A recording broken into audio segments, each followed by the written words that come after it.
छेड़ माया तान जैसे कारी कोयलिया, रुमझुम बाजे गोरी तोरे पायलिया।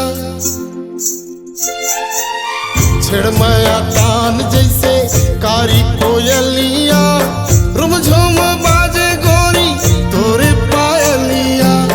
पुरवैया डोले रे बाजे बांसुरिया, रस पीड़ित झरी हृदय की फुरिया।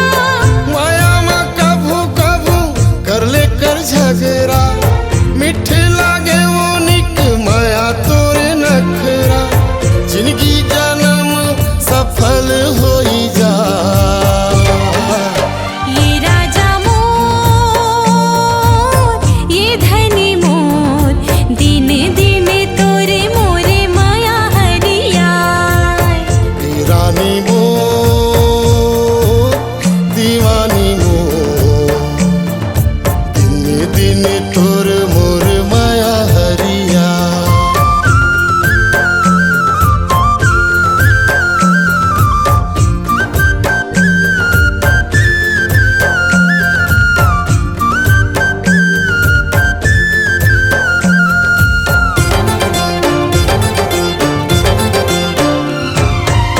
जबले बने हंसते मोर दुल्हनिया, हो गया भगवानी में बदल गे मोर दुनिया।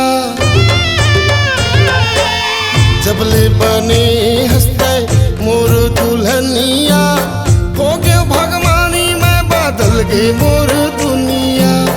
नाम होगी मोर तुर नावली सुरबैया, लागे जिंदगी महकत फूल भरिया। माया गठियाई रही हूँ बांधी के अचरा, जुग जुग पढ़े सबको प्रेम के पतरा। सगरो जगत ये पीड़ित सिर जा, रानी मोर दीवानी मोर, दिन दिन तोर मोर माया हरिया। ए राजा मोर ये धनी मोर, दिन दिन तोरे मोरे माया हरिया।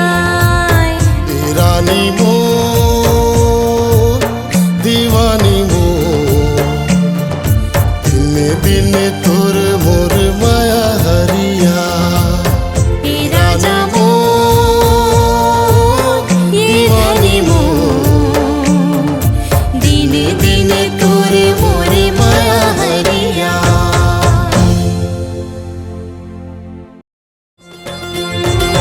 नैना तोर समुंदर भरे पीरित के लहरा, जादू मोहनी जुगती हवे वो तोर चेहरा।